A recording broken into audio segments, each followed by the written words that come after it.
Volume 7 in an Eastern Rose Garden, Human Evolution by Hazrat Inayat Khan. It is not only the human race that has evolved as time has passed, age after age, but an individual also evolves in his lifetime. In other words, humanity evolves gradually during a world's lifetime, while an individual, if he evolves at all, does so during his life. It is possible that the human race may take an opposite course.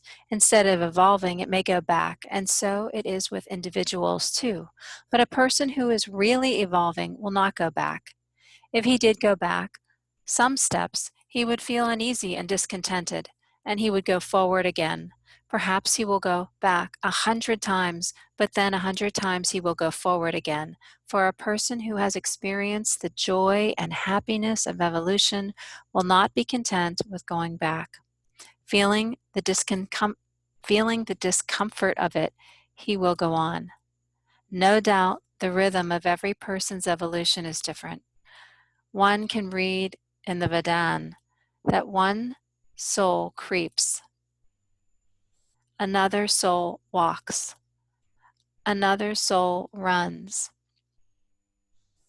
and another soul flies, and yet they live on the same earth, under the same sun, and they are all called human beings. How strange it is that at the present time, a new spirit has awakened in humanity, and one does not recognize the evolution of personality any longer. What one does distinguish is the nationality. Whatever country one enters, the first thing they ask for is one's passport. It does not matter what evolution one has, and it does not matter what one's soul is experiencing, as long as one has a passport which distinguishes one as the subject of this or that country. That is the important thing. And very often, people make a great virtue of saying, I am as good as you, but imagine the insolence of it. The better one is, the less one considers oneself to be. The one who is really better could not say, I am as good as you. This means that the consciousness of the present-day man is inferior. He says, I am as good as you, because unconsciously he feels inferior in his mind. Whose fault is it? One might say it is the fault of nations, of races, of education, and one might give many other excuses. But it is the times. It is the spirit of the times. It is no one's fault. Yet at the same time, it is not necessary to go through a condition in a kind of intoxication. It is better to awaken to the knowledge of that condition. It is better to become acquainted with the real condition of humanity today. When we study human nature from a metaphysical point of view, we shall see that the origin of human nature is the same as the origin of all other things, and the central theme of that origin is intolerance. Without reason, man's first feeling is that another must not exist. Later, that feeling becomes modified, and man becomes more sympathetic, more harmonious, and considerate. But the first feeling he has is that another should not exist. Where does this feeling come from? In reality, there is one life, and there is one being. This world of variety is made of one being. It is the manifestation of the One.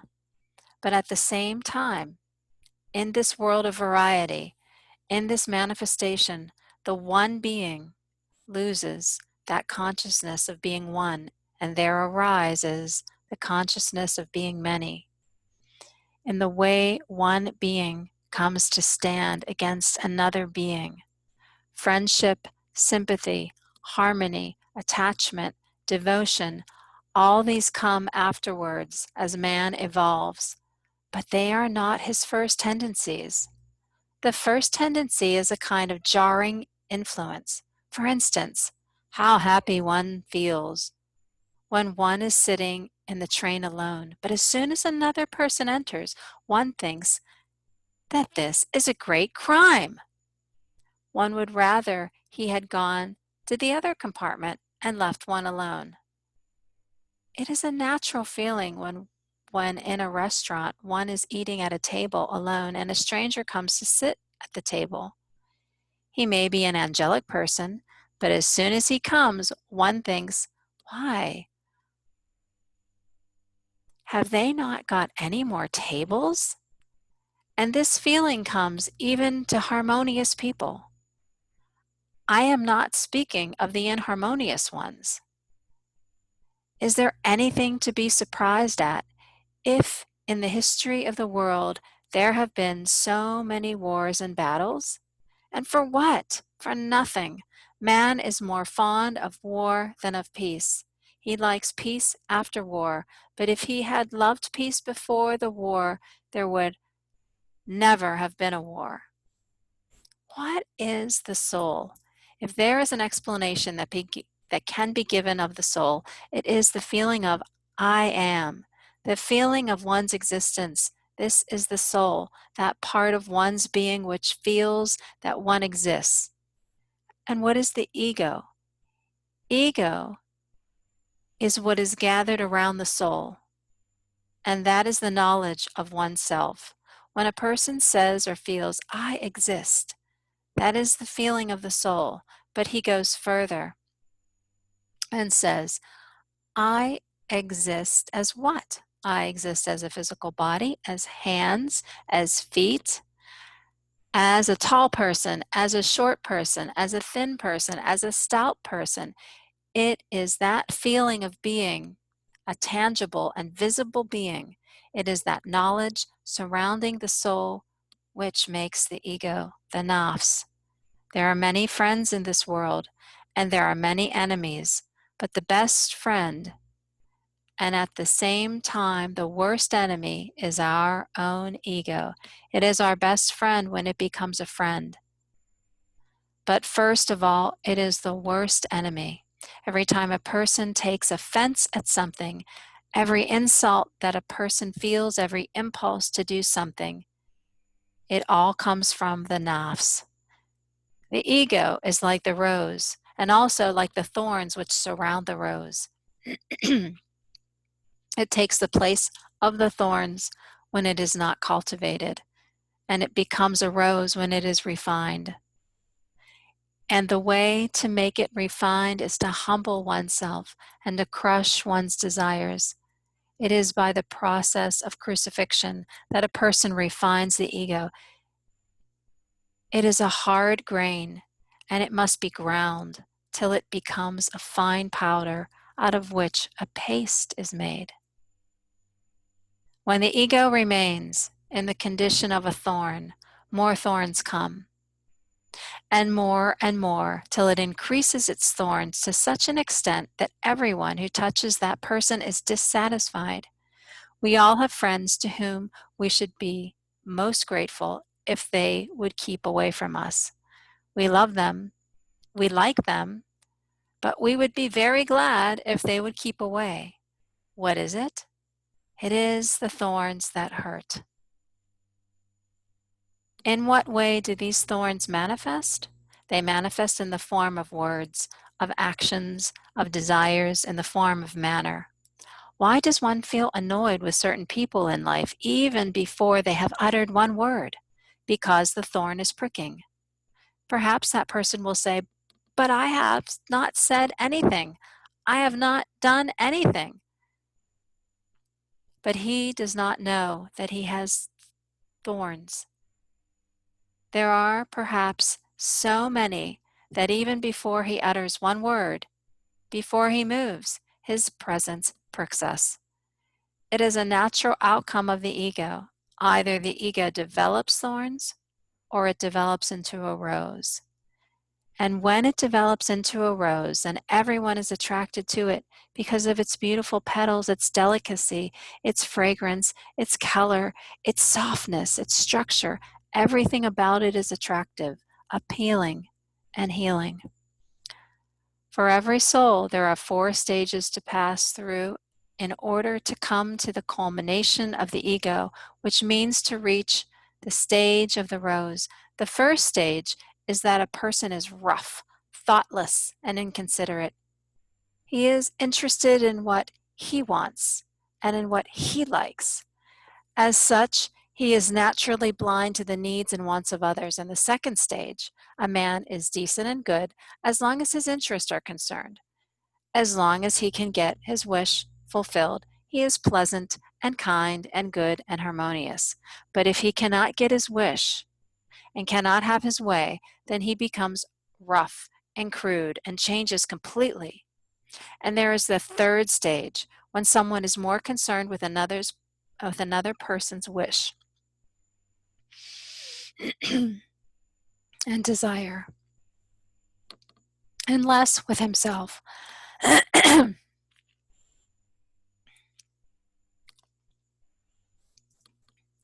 When his whole heart is seeking for what he can do for another.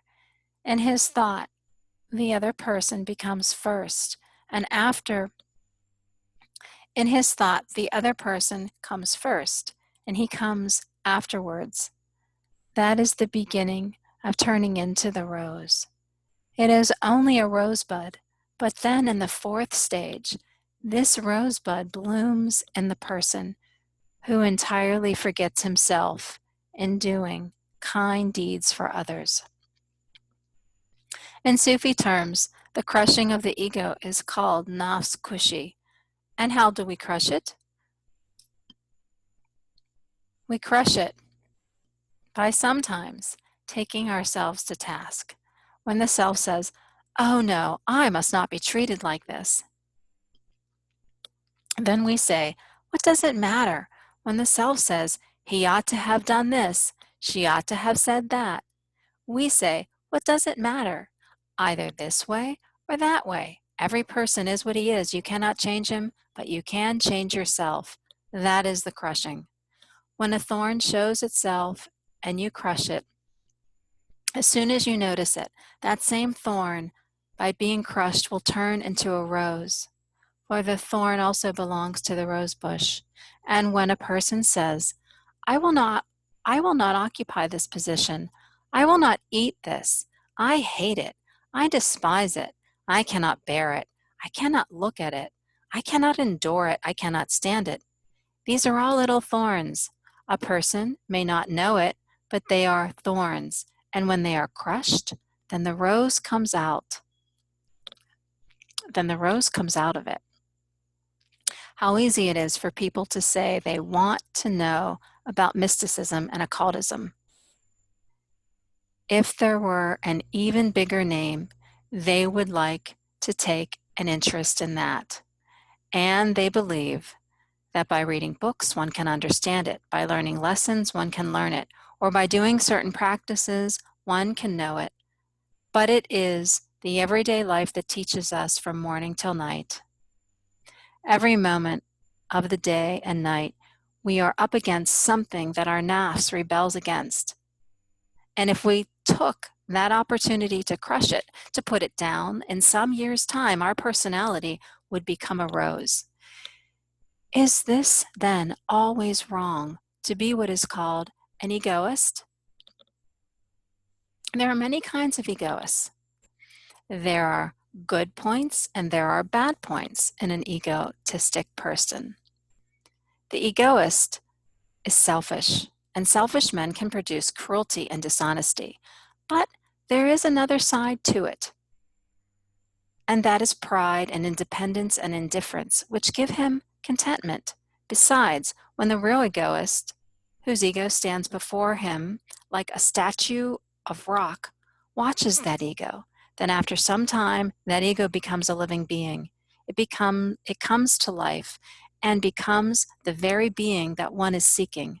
Therefore, the right egoist is right and the wrong egoist is wrong. For whom shall we build a throne of soft cushions? For our own vanity's sake, thinking that we are better than others? No, for the pleasure of others and not for our vanity. As soon as the question arises, am I better than others? Am I not more spiritual or wise than others? Then there is I.